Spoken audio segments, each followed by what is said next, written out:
Bonjour. Donc je vais présenter le concept de l'héritage en Java. Je vais l'appliquer sur l'exercice numéro 3. En effet, les objectifs de cette présentation, ce sera la définition d'un schéma d'héritage, comment on définit un schéma d'héritage en Java, comment définir les méthodes, comment faire le casting des objets et comment on obtient le polymorphisme dans l'exécution. Je commence par l'énoncé. Donc notre problème, ça consiste à créer une classe qui représente une personne ayant un numéro de carte d'identité nationale, un nom et un prénom. Par la suite, on va créer la classe étudiant en disant qu'un étudiant est une personne ayant un numéro d'inscription. Par la suite, on va définir la méthode toString en respectant son unicité dans chaque classe. Donc il faut avoir dans chaque classe une seule méthode qui s'appelle toString.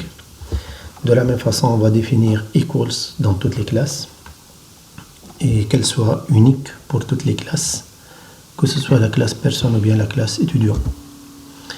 Enfin, on va créer un programme qui va exploiter ces classes. On va créer une personne P1 ayant les informations suivantes: le numéro de carte d'identité nationale, le nom et le prénom. Par la suite, on va créer un autre objet E1 de type étudiant ayant le même numéro d'inscription, s'il faut remarquer, que P1, un numéro d'inscription, un nom et un prénom. Puis on va créer une personne P2 avec le constructeur de la classe étudiant. On va voir ce qui se passe lorsqu'une classe utilise le constructeur d'une autre classe fille.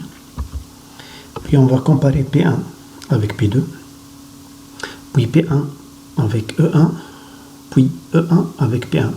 Donc on va voir est-ce que le sens de comparaison P1-E1 il a une conséquence. Puis on va expliquer les résultats qu'on a obtenus.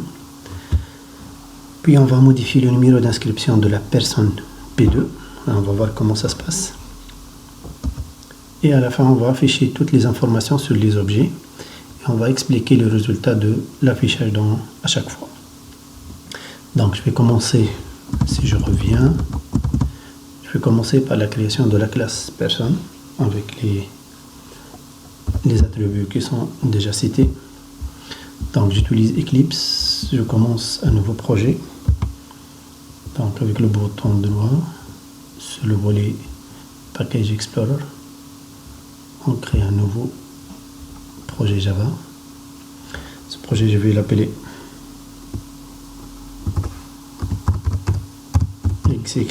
exercice 3. J'utilise la version 13 de Java. Je passe à l'étape suivante. On aura le projet et un dossier pour les sources. C'est fini. Donc c'est pas la peine de créer un package d'informations. Et voilà, vous avez dans l'explorateur l'exercice numéro 3 avec la librairie Java 13 qui sera utilisée. Donc je vais commencer par créer la classe personne, new classe.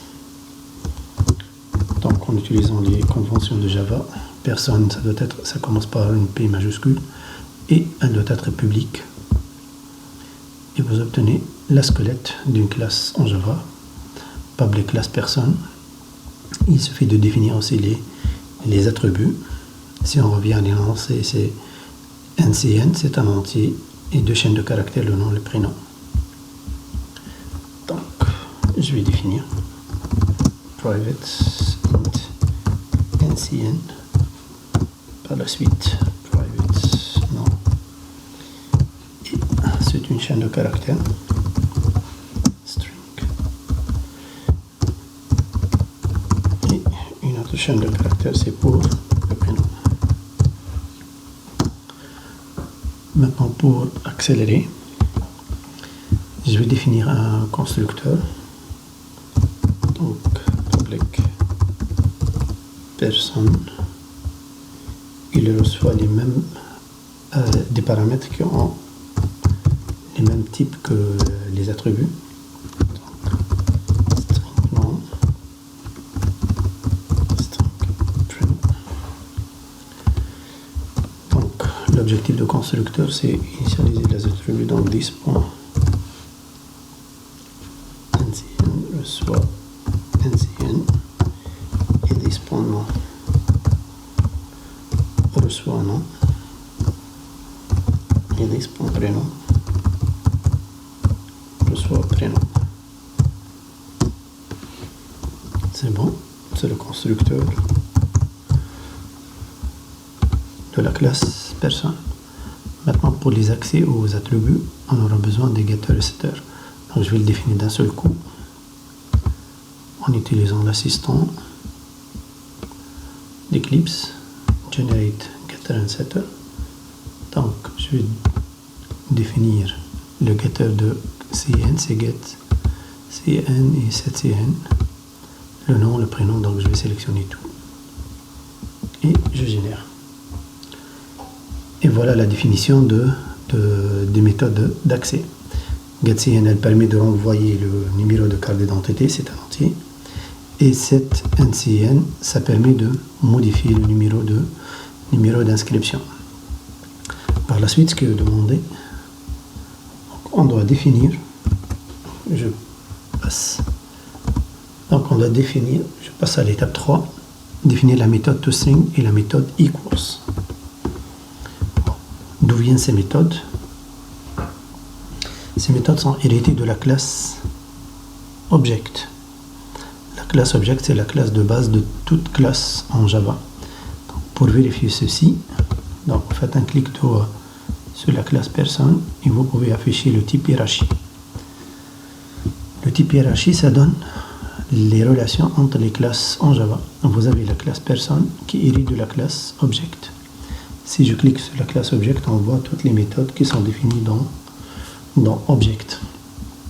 Si je reviens à personne, je vois toutes les méthodes qui sont définies dans la classe personne.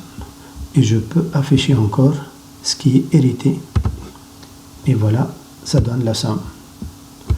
Donc, si je prends un exemple, clone, elle est héritée de la classe Object. Equals, elle est héritée de la classe Object. GetCN, elle vient d'être définie dans la classe personne. Donc la classe personne, elle contient tout ce qu'on a défini pour la personne et tout ce qui est hérité de la classe Object.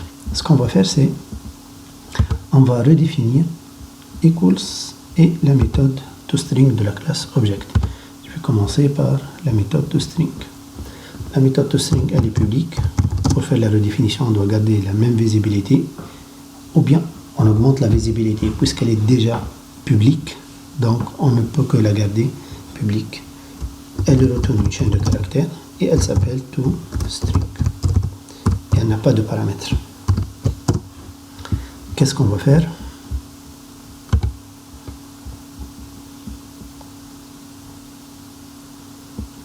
Donc elle doit retourner une chaîne de caractères qui contient le numéro de carte d'identité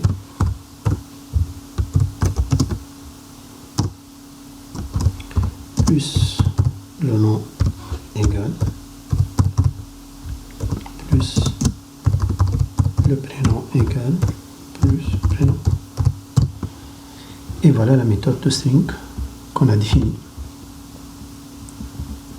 Maintenant, ce qu'on a, si on élimine les éléments hérités, on obtient une méthode toString qui vient d'être définie dans personne et qui permet de redéfinir la méthode toString. Donc, en réalité, la méthode toString, elle n'est plus héritée, elle est remplacée par une nouvelle définition qui la remplace. Puis, pour la méthode equals, de la même façon, donc pour qu'elle soit unique, il faut la redéfinir et non pas la surcharger. La surcharger, ça veut dire ajouter une nouvelle définition de equals. Or, nous, on veut redéfinir la méthode equals. La méthode equals, elle est publique. Elle retourne un booléen.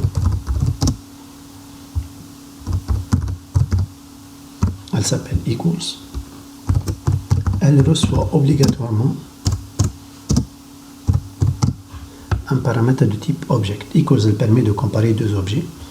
Donc pour la classe object, elle permet de comparer deux objets. Pour la classe personne, elle permet de comparer deux personnes. Sauf que on ne peut pas modifier le type de paramètre de la méthode qui est héritée. Donc on doit le garder comme object et on doit s'arranger pour que ce soit une méthode de comparaison entre deux personnes. Donc pour faire la comparaison, il faut transformer obj en un objet de type personne. Ceci s'appelle casting. Le casting, c'est de forcer le changement de type d'un objet vers un autre type. Donc ce qui donne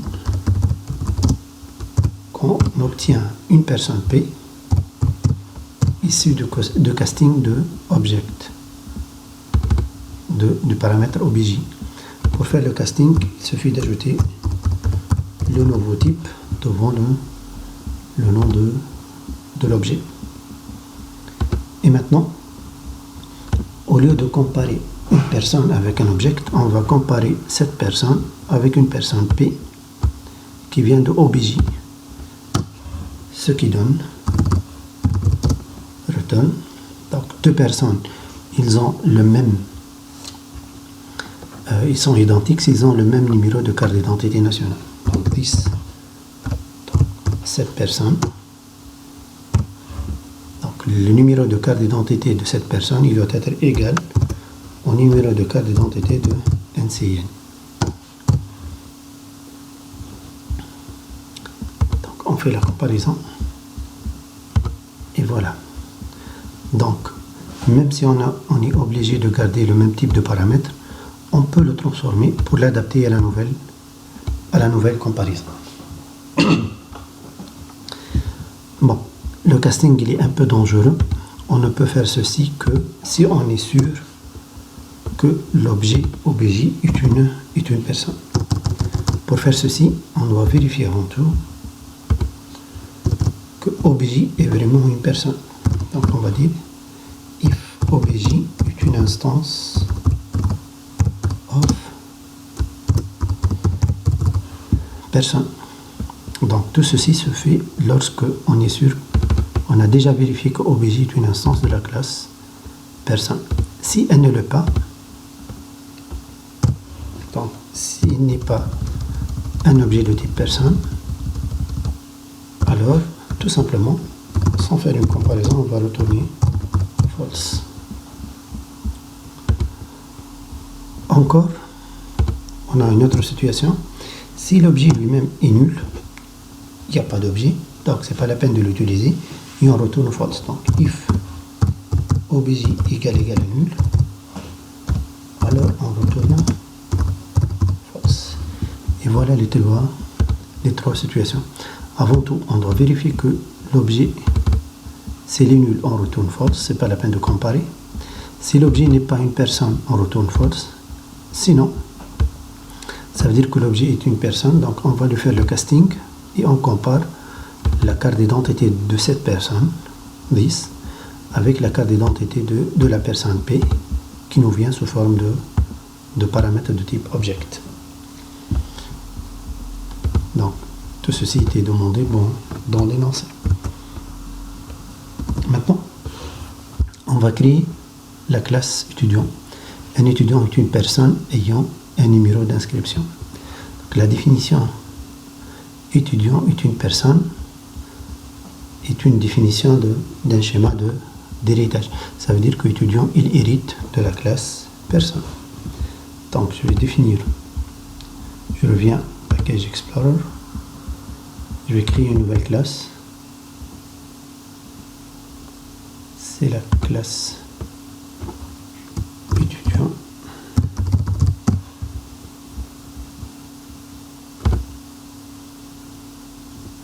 Voilà, et on va dire qu'elle étend la classe personne.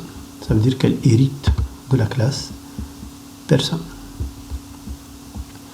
Et en plus de la classe personne, elle contient un numéro d'inscription. On va ajouter un attribut de type entier, c'est le numéro d'inscription. Maintenant, le constructeur qu'on va définir, il est public, il porte le même nom que la classe étudiant.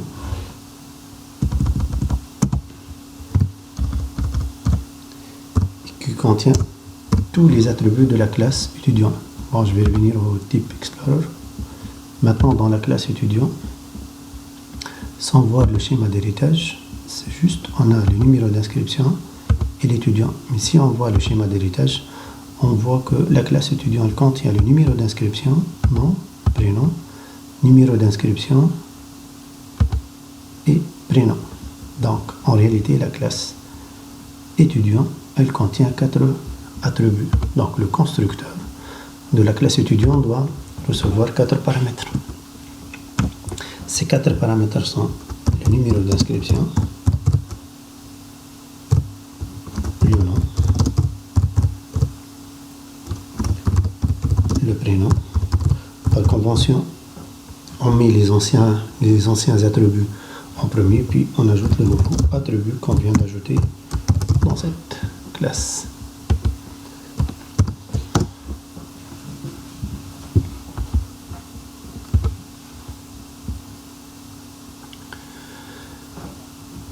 Par la suite, pour exploiter l'héritage et pour initialiser les 3 attributs NCN, nom, prénom, on doit appeler le constructeur de la classe mère, et l'appel du constructeur de la classe mère se fait par le mot-clé super.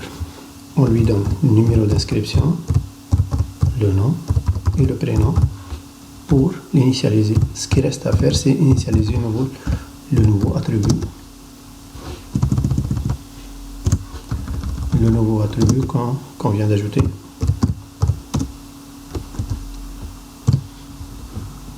Et voilà. Donc, en Java, obligatoirement, le premier appel doit être de super. Et on doit exploiter au maximum le schéma d'héritage en faisant appel au constructeur de la classe mère. Donc, super, elle fait appel au constructeur personne. Puis, on initialise le 4e attribut.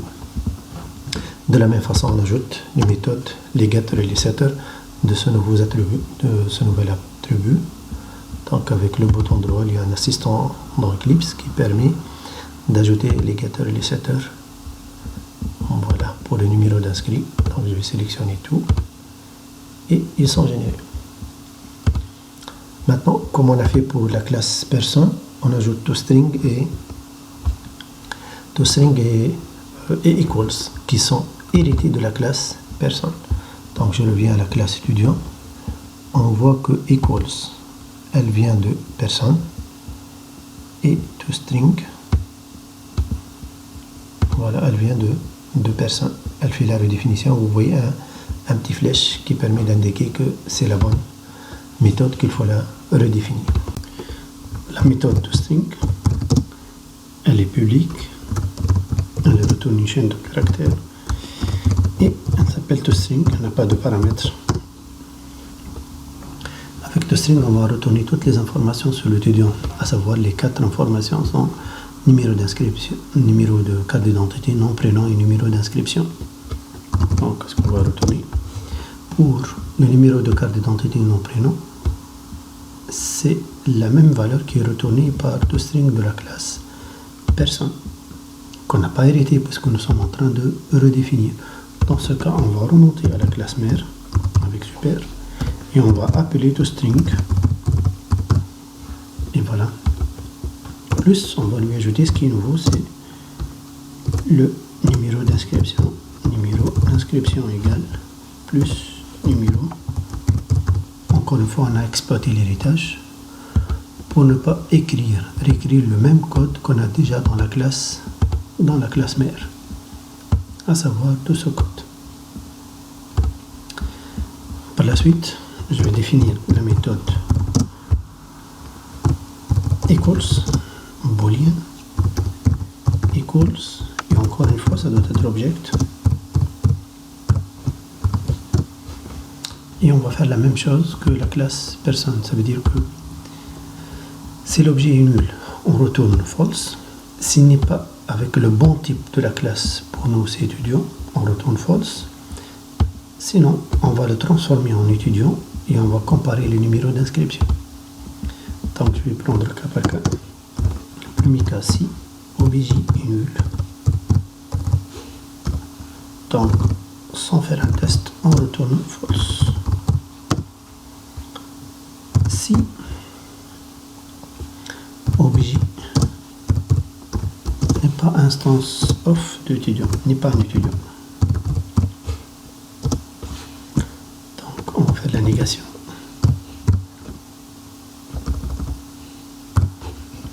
Dans ce cas aussi, on retourne false.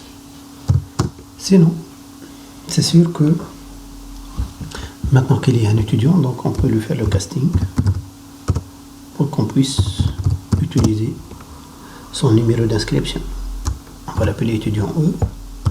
C'est étudiant OBJ. Et pour nous, deux étudiants sont identiques s'ils ont le même numéro d'inscription. Donc, this.numéro d'inscription égale à E.numéro d'inscription. Et voilà maintenant la définition de equals de la classe personne.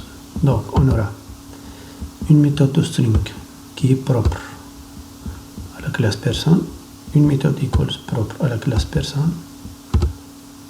On leur fait la redéfinition. Donc, toString de la classe étudiant et equals de la classe étudiant. Donc, on a tout ce qui est nécessaire maintenant pour créer le programme principal. Donc, dans le programme principal, on va créer la personne P1 avec les informations suivantes. Deuxièmement, on va créer un deuxième objet. C'est un étudiant E1, puis un P2, peu importe les informations, mais qui utilise le constructeur de la classe étudiant. Puis on va faire des comparaisons. On va essayer de modifier le numéro d'inscription de P2 et afficher les informations sur chaque objet. Donc je vais commencer par la création de l'objet P1. Je vais créer le programme principal. C'est une classe. Je vais l'appeler principal. Pour qu'elle soit un programme, on doit définir la méthode main. Donc elle doit être public statique void main avec un tableau de chaîne de caractères. Et je commence par créer personne P1 égale new personne. Donc personne nécessite trois informations, un numéro de carte d'identité, je vais le copier.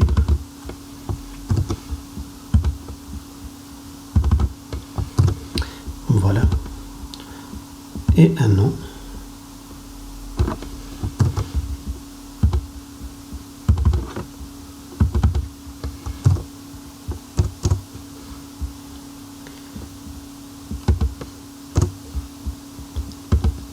Et un prénom.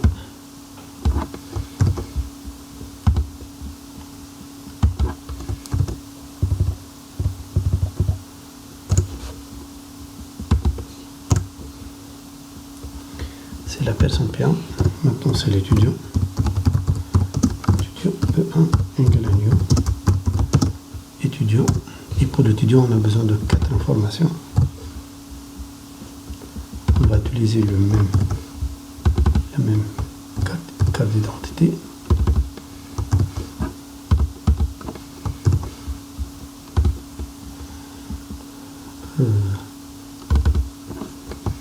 Un nom.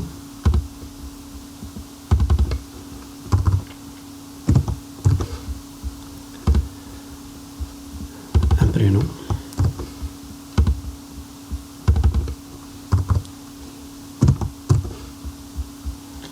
Et le numéro d'inscription.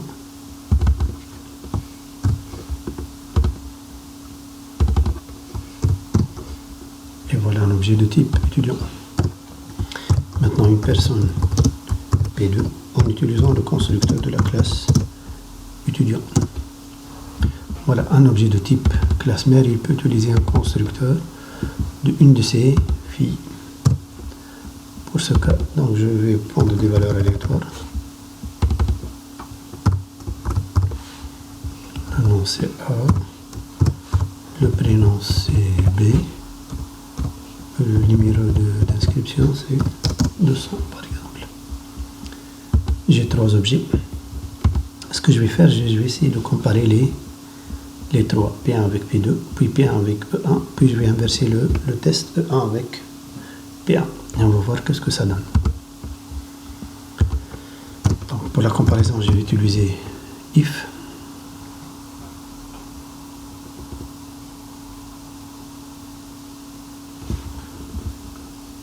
ou bien je vais faire un affichage tout simplement pour faire un test.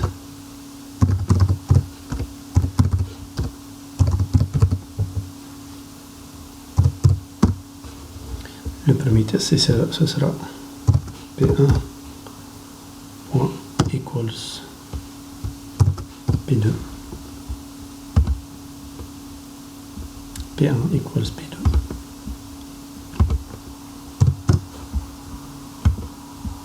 Maintenant, je vais comparer P1 avec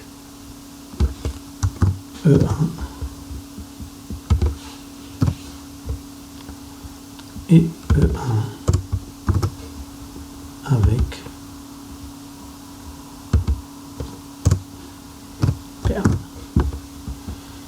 Et on va voir ce que ça va donner. Est-ce qu'il y a une différence entre P1.equals E1 ou bien E1.equals P1? Maintenant, on va modifier le numéro d'inscription de P2. Bon, c'est un peu bizarre, mais c'est sûr qu'on peut le faire. P2, elle est de type personne. Et dans la classe personne, il n'y a pas de numéro d'inscription. Mais, en réalité, P2, c'est un étudiant. Pour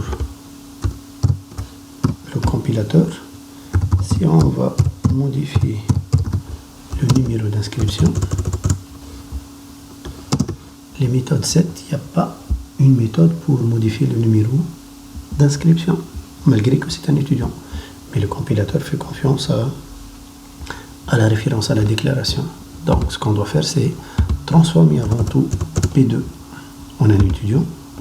C'est le casting.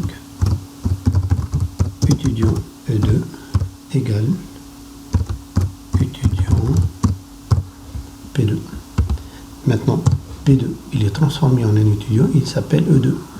Maintenant, je peux écrire E2.set. Et voilà, cet numéro d'inscription. Je peux le modifier, par exemple, 600. Voilà. Donc, le casting, ça permet de transformer une référence d'un type à un autre, pourvu que le constructeur l'accepte. Maintenant, on va afficher toutes les informations. Bon, pour afficher les informations d'un objet, il suffit d'appeler sa méthode toString. Et la méthode toString n'est pas obligatoirement appelée explicitement, mais la JVM, elle va les déduire toute seule. Donc P1, P2 et E1. Et on va voir ce que ça donne et on va expliquer les résultats. Donc, bouton droit, Run as Java Application. On obtient une console et voilà la console. Donc, je vais les mettre côte à côte. Voilà. Donc, le premier test, ça donne P1, est-ce qu'il est égal à P2? P1 de type personne, il utilise equals de la classe personne, qui va comparer P1 avec P2. Donc ils n'ont pas le même numéro d'inscription, numéro de carte d'identité. Donc le résultat c'est false. On passe au deuxième test. Est-ce que P1 est égal à E1? P1 de type personne, il utilise equals de la classe personne qui compare les cartes d'identité. P1 et E1, ils ont le même numéro de carte d'identité. C'est pour cela qu'on obtient true. Si on inverse, E1.equals P1, ça veut dire que E1 de type étudiant, il va utiliser equals de la classe étudiant.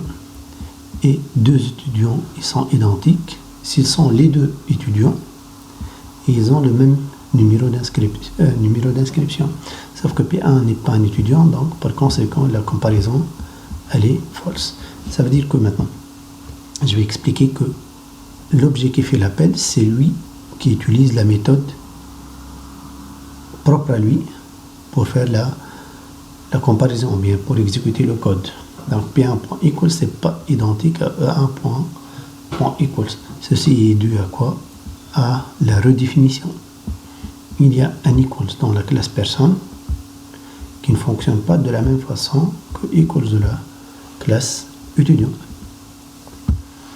Et ce phénomène s'appelle le polymorphisme. Ça veut dire que la même méthode, lorsqu'on l'appelle, elle ne donne pas le même résultat parce qu'elle dépend de l'objet qui a fait l'appel. Donc P1.equals, c'est P1 qui a fait l'appel, donc il utilise son equals.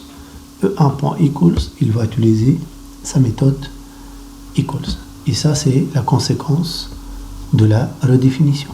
La redéfinition, elle cause le polymorphisme à l'exécution. Par la suite, on a fait le casting pour modifier le numéro d'inscription de E2. Mais pour l'affichage, on n'est pas obligé d'utiliser E2, on peut encore garder P2. Maintenant, à la ligne 14, 15, 16, on fait c'est comme si on va faire 3 affichages et chaque objet il va appeler sa méthode toString, sachant qu'il y a un toString propre aux objets de type personne et un toString qui est propre aux objets de type étudiant. Donc ici c'est P1.toString, P2.toString, E1.toString. P1 de type personne, il a appelé toString de la classe personne. Ça c'est naturel. P2 de type personne, mais il a appelé toString de la classe étudiant. Puisqu'en réalité P2, c'est un objet de type étudiant, alors il va créer la méthode toString qui vient de la classe étudiant. Donc on aura l'affichage avec toString de la classe étudiant. E1, c'est un objet de type étudiant. Donc il va appeler la méthode toString de la classe étudiant. Ici c'est le constructeur, c'est lui qui va affecter l'exécution. Donc encore une fois, on assiste à un polymorphisme. Chaque objet, il va appeler les méthodes qui lui sont fournies par le constructeur. P1, P2, on lui a fourni un toString de la classe étudiant, aussi equals de la classe étudiant. Donc il va se comporter comme étudiant, mais pour le compilateur, il est considéré comme une personne. Sinon, il faut faire le casting. Et ça, c'est l'effet de redéfinition. Et merci